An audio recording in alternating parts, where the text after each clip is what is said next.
Canals you see today may seem quiet and scenic, but they were once among the busiest transport routes in the country. Long before railways or motorways, canals formed a vast industrial network, carrying grain, flour, pottery, clay, and countless other goods between towns and cities. Their steady, smooth journeys made them ideal for fragile cargo, and for many families, boats were not just transport, but home. And where would the goods come from? Which other areas would they bring the goods from? Now in Chester, they would be bringing, like they would pull up along the canals at different sections in the country and pick up grain and bring it to the mills.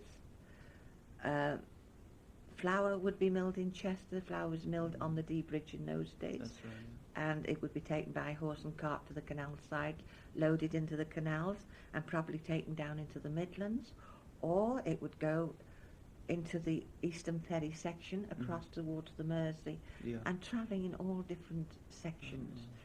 And there was a lot of going back into to the potteries. The canals used to feed down to the potteries in those days. I know of one section, they used to go and pick up what was known as white Liverpool ware from Ellesmere Port, which had come over from Liverpool.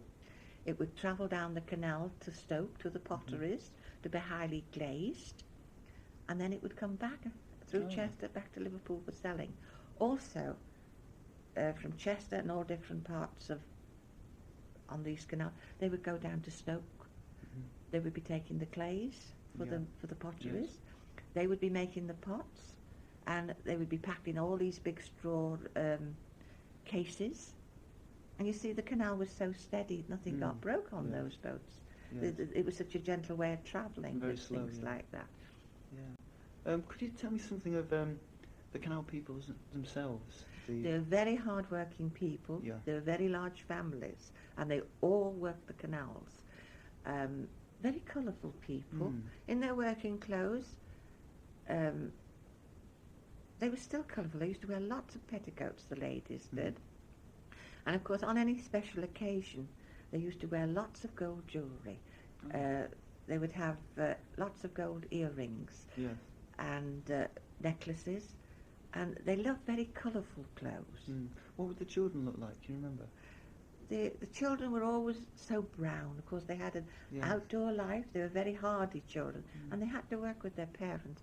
And in summer, you'd see them without shoes on their feet, and in the winter, they mostly wear clogs. Yes. Of course, this is when Wellingtons were only starting to come in those days, and they didn't wear Wellingtons. Yes. And they were very hardy children. And of course, they were born on their boats. They grew up on their boats. They didn't have very much schooling. No. But they used to have travelling teachers even in those days. If they pulled into a section for a time, I have heard, I never saw this, they had their school boats where they would be given so much education. But mostly what one family could teach the other. This is going into the 1920s. Coming up to the 1930s, the school boats were more popular. They were bringing education in. You just think, when you get to either Northgate locks, you can see sort of 200 years of, you've got the canal and the railway going over it, and the inner ring road going over that. So you've got 200 years. You've got three types of transport. Yeah. So the answer to your question is the canals were dead before they started almost, because the railway started 1830 something. The canals were being built between, they had about 40 or 50 years, I suppose, of hectic life. You're going now, right? They had this, and then they were overtaken by the railways, and as the railways have now been overtaken by the roads, they actually stopped carrying goods, really, just after the war.